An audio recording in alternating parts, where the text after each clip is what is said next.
students to your museum. Please show them the wonders of your world. Great! I'm on my way.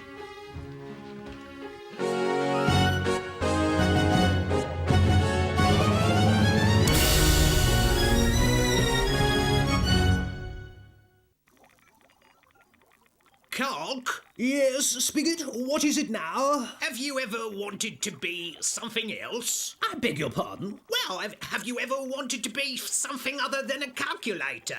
Of course not. Being a calculator is important. I help Dr. Singh with his work. I get great satisfaction when I solve a difficult problem. Your life has such great purpose. Me, I just live to make coffee. Dr. Singh! Dr. Singh! Dr. Singh! Hi, the kids are here. That is obvious. Oh, I sure wish I was something else. Something with legs and arms. Then I could just get up and let the kids in.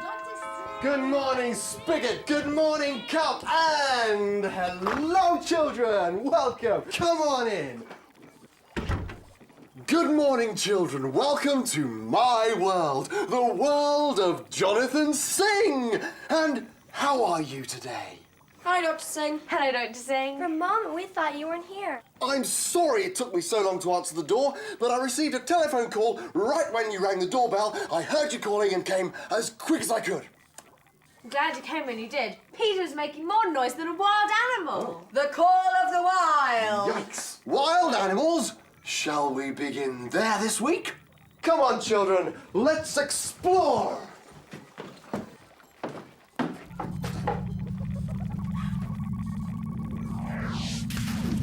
Annie, in my life, I've seen a lot of interesting birds, but this one is the weirdest one I've ever seen. Ah, you're speaking of the ostrich, the heaviest and largest living bird. Boy, they have long legs. Hey, Annie, who do you think would win in a foot race, an ostrich or a hyena? That's easy, most definitely the ostrich. They can run up to 65 kilometers per hour. Sounds like they can really fly. Very well, Spigot.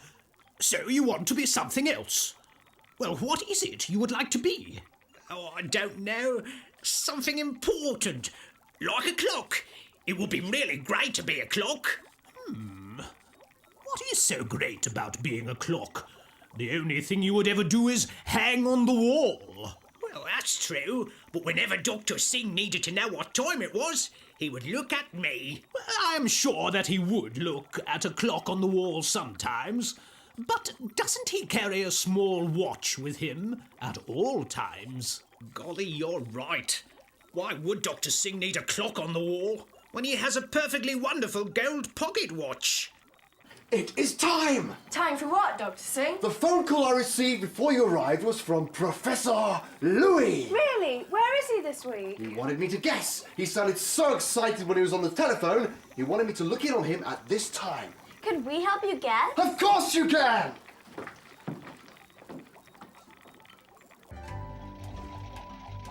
Hello, Dr. Singh and children. You'll never guess where I'm going today. Well, maybe you can guess. Here we go. This city is the capital of a small Baltic republic that declared its independence in 1991. Lying on the shores of the Baltic Sea, this region has been ruled by the Danes, the Swedes, and the Russians. Most of the city's buildings are made of limestone. The city is known for the grey, layered stones that give the architecture a style all of its own. A lot of the buildings in this city, including the palaces and cathedrals, were commissioned by Peter the Great and designed by Italian architects. This was one of the sites of the 1980 Olympic Games. This Estonian capital is Tallinn, Estonia. See you next time. Cock, I've got it. Got what? More coffee grounds stuck in your spout? No! I have figured out what I would like to be. Right then, what would you like to be? I would like to be a radio. Then I could receive radio signals from all around the world. I would be very important to Dr. Singh if I were a radio. Yes, well, I could see the value in being a radio. Of course, if I were a radio, I would go crazy. Oh? Why is that then? Well, what if Dr. Singh tuned you to a station that played some type of idiotic music that you hated? And what if he left it on that station all night? Ouch! That would be painful. No, you are right. A radio is definitely not for me. I would just choke to death on some of the music that I would have to listen to. I was the only one who guessed where Professor Cologne would be. Congratulations, Peter. You were the only one of us who guessed correctly. Oh, Peter! Dr. Singh! Peter's talking! Peter, here we go. Oh, Peter, are you all right? I was choking. I tried to get your attention, but you couldn't notice me. That was amazing. You just saved his life, Dr. Singh. How did you do that? Well, it's very simple, really. It's something I learned from a Healthbeat disc. Would you like to learn the same thing? I sure would. Right, Peter, lower the Vision Master and I'll get the disc.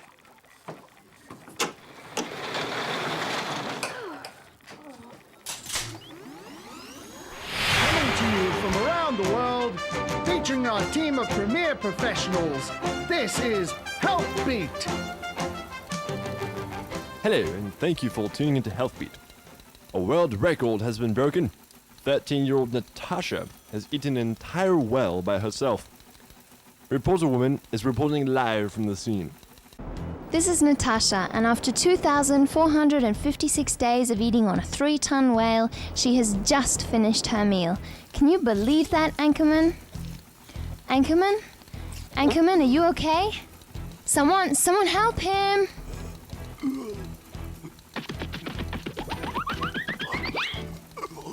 No, trying to pull the object out will only make it go down further. Let me talk you through it. Listen carefully. Stand Anchorman up. Put your arms around his waist. Make a fist with your hand. Now grasp your fist. Place the thumb side of your fist in the middle of his abdomen, just above the navel. Right there. Keep your elbows out and press your fist into Anchorman's abdomen, inward and upward with quick thrust. We should thank God you're all right. Thank you, cameraman, and thank you, Reporter Woman. How did you know how to help me, Reporter Woman? Natasha taught me. She learned after she choked on the tail of a whale and someone helped her. Can you teach me? Let's take a look at what just happened. Watch carefully. This can save a life. First, you get behind the person and put your hand around the waist. Make a fist with your hand. Grasp the fist with your other hand. Place the thumb side of your fist in the middle of the abdomen. Then, keep your elbows out and press your fist into the abdomen inward and upward with quick thrust. See how it works? Yeah, thanks for that great demonstration. Sorry I ruined your whale of a story, but we're out of time. Until next time, stay on beat. I know what I would like to be. I would like to be a typewriter. And why, pray tell? Then I would leave my mark on everything Dr. Singh did. You are forgetting one thing, Spigot. Oh? And what would that be? Dr. Singh does not use a typewriter. This is really beautiful, Dr. Singh. Where did you get it? One of my sister's students made that for me many years ago. So beautiful. I wish I could make something like that. And I keep wishing you could never make anything as nice as that. Peter, what did you say that for? Anna is very talented and artistic. Who knows what she's called or destined to be? Well, that's my problem, Dr. Singh. I love art. How do I know what I'm supposed to do with my life? That is the single most difficult question that any person has to answer. It's not that difficult. I mean, when I grow up and get a job, I'm going to make loads of money. But I want more to my life. We have to work, I know. But I want my life to have a purpose. Well then, you must learn to listen to the voice of God. The voice of God? What are you talking about, Dr. Singh? When I was a young boy, I had to learn the same lessons as Jared. In fact, I had to learn how to listen to God. It all began the day my sister and I found this book. I love reading this book ever since I found it as a teenager.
In our story so far, Isabelle was captured by the pirates, but then rescued by Jared and Professor Louie in the Peace Wind.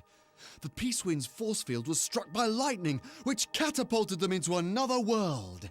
Our heroes made friends with the Tamarling prince, Rohanor, while the pirates discovered that Halgor the Horrible had rock robots with solid gold control domes.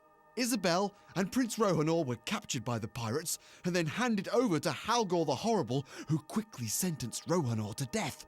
Halgor betrayed the pirates, stole the Darkwind, and threw them into the dungeon. Prince Rohanor was set free in a daring rescue. The rock robot commanders pledged their support to Rohanor, and the Peace Wind escaped through the vortex, leaving Buffford behind in the hands of the wicked Halgor the Horrible.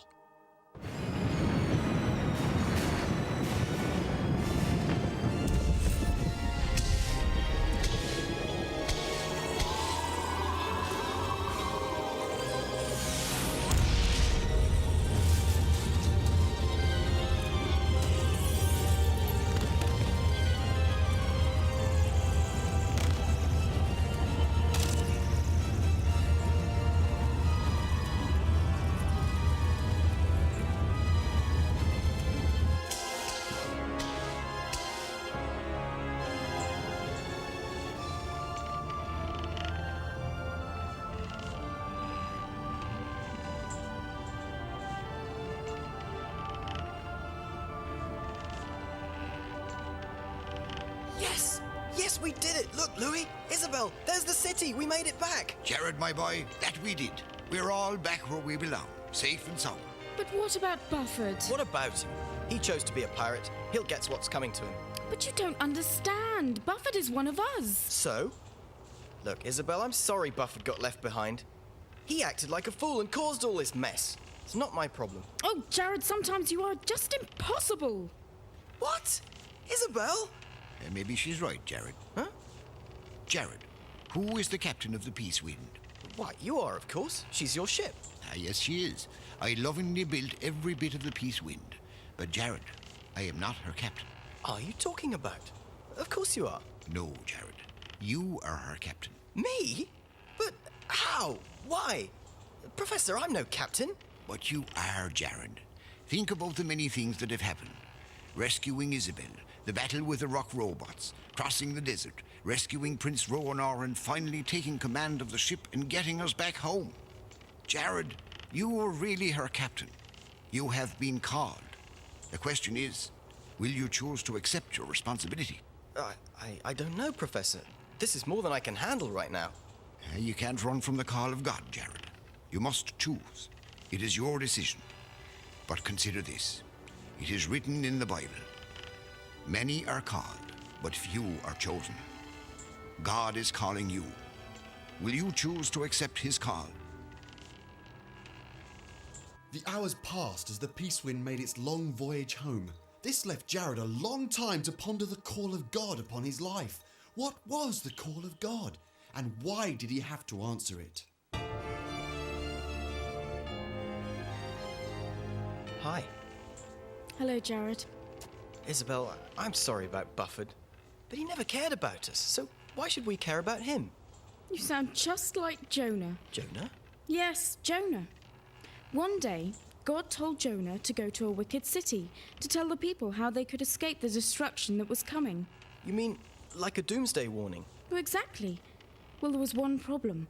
Jonah didn't like these people, and he didn't care if God spared them or not. So Jonah took a ship to a different city. Can't say I blame him. The farther he got from that city, the better off he'd be. That's what you think, and that's what Jonah thought. But God knew where Jonah was, and sent a violent storm which threatened the lives of everyone on the ship. They were scared. I can imagine.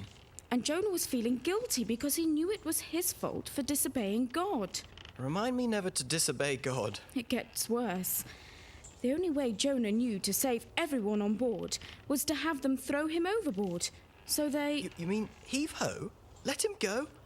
Wow, he had guts. Over Jonah went, and in seconds, a huge fish swam up from the deep and swallowed him whole. Guess that's the end of Mr. Jonah. No, God wasn't finished with him. He lived in the stinky, slimy belly of that big fish for 3 days. And he repented for disobeying God, then accepted God's call. Doesn't sound like he had much choice. Then what happened? The fish spat Jonah out onto a beach. He immediately obeyed God and went to the wicked city. Well, I hope he took a bath first. No, seriously, Jared. You were called to help Buffford. You sound just like the professor. He was saying that I was called to be the captain of the Peacewind. I just don't know, Isabelle. Look at me. I'm just a kid. What do I know about sailing a flying ship? Maybe you should look at yourself. You are no longer a child, Jared. You have become a young man. Maybe it is time for you to grow up and accept some responsibility. Maybe. I don't know what to do. Then I would stay away from the water if I were you. Well, maybe you're right. Dear God, help me to make the right decision. Jared and Isabelle scanned the horizon for the city skyline, which would show them that they were finally approaching their home, which would bring an end to their adventure. So they thought.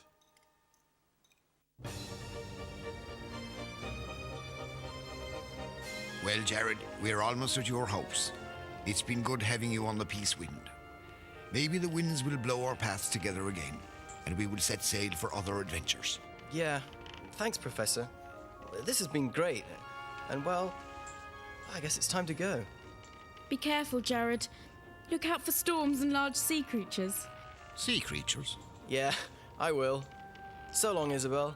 I'm gonna miss you. You know what I mean. Yes, I'll miss you too.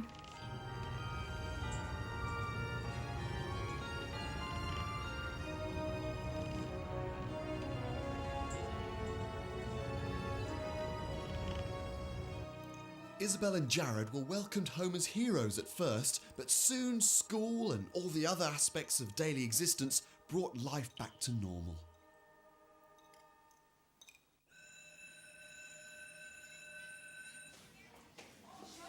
Isabelle, wait up! Hi, Jared. See any sea creatures lately? No, not unless you include my mathematics teacher. But I've certainly been in the middle of a storm. Really? What's wrong?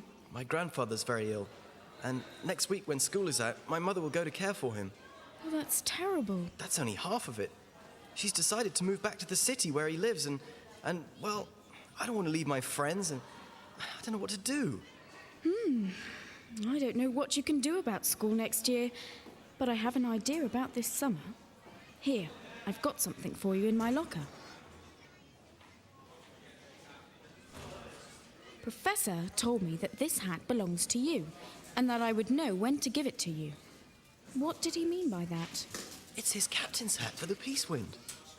The professor wants me to be the captain of the Peacewind. Oh, Jared, that's wonderful! Wonderful? Isabelle, being the captain means you have to assume responsibility for the ship and everyone on it. I'm not sure I'm ready for that. I see. You and Jonah have a lot in common. You think I'm running from God? Jared, you can only run so far before you have to choose. Maybe God has called you to be the captain of the Peacewind. When God does the calling, it's time for you to do the choosing. Yeah, Professor quoted a verse from the Bible that said, "Many are called, but few are chosen." Maybe you're right. God does the calling, and I have to do the choosing. Well, let's go find the professor.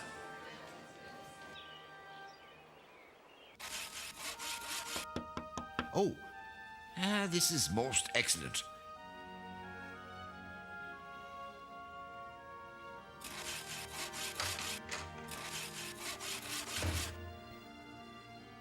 Jared, Isabelle, it's so good to see you. Have you come to visit me for the weekend? not exactly, Professor. School is out next week for the summer. We came because Jared has something he wants to say to you. Oh, Jared. Professor, you said that you thought I was meant to be captain of the Peacewind. Well, if you still want me to, I think that maybe it's what I should do. For the summer, that is, until school starts back in the fall. Jared, that is wonderful. Of course I want you to captain the Peacewind. As I told you before, I built the Peacewind, and she needs a brave and bold lad with a heart after God to be her captain. Well, I guess I'm your man. Excellent. Oh, but first, do you have permission from your parents? My father is dead, and my mother must return to her home to care for my grandfather, who is very sick. If you will have me, I can stay the entire summer. This is most excellent.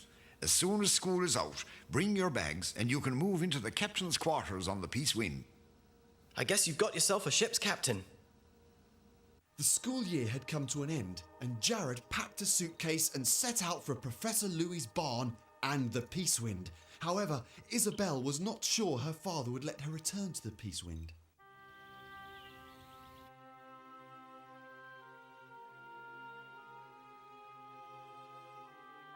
Dear Jesus, summer is finally here. Please let Father allow me to travel with Jared and Professor Cologne. And Lord, please find a way to rescue Buffford from the Tamarlings. Encourage him, protect him, and be with him, I pray. Amen.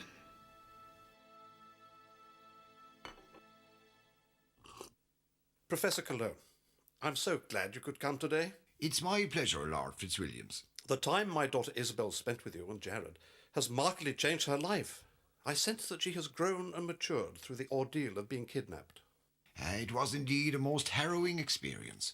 I think all three of us grew way beyond our years, and I, for one, can't afford that many. Isabelle has told me that you and Jared are planning a few trips this summer in your flying ship, the Peacewind. I will be greatly indebted to you if you would consider allowing her to sail with you. Of course. Isabelle is a constant source of joy, and her insight into the things of God is most enlightening. And I rather like the way she handles Jared. Now Isabelle's prayers were answered. Her father entrusted her to Professor Louie and the Peacewind. The summer looked like it would include a new adventure for them all. Well, Captain, do you have all your gear stored away? I would prefer that you call me Jared, Professor. Aye, aye, Captain. Oh, I mean Jared. Jared! Professor! My father said I could come! Hooray! Hooray! Why, Isabelle, that is wonderful. Welcome aboard. Well, Captain, are we ready to lift off? Right, let's cast off and get underway.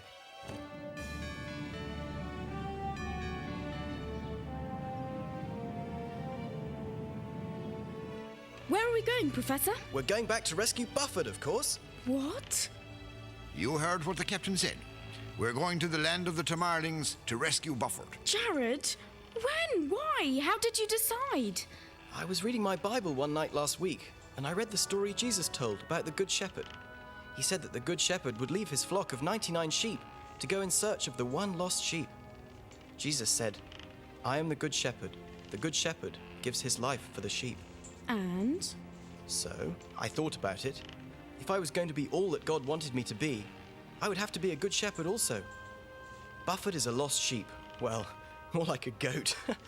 And, well, I guess I'd better go and find him and bring him back. Jared, look! There, just beyond the mountain. Storm clouds. Great! Fire up the balloon's force field generator and make due course for the storm. Hold on tight, Isabelle. We're heading back to the land of Tamar.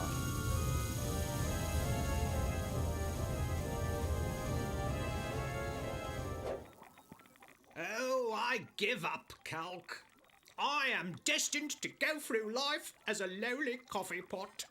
My entire purpose in life is to merely heat up water. Well, that is how life is, Spigot.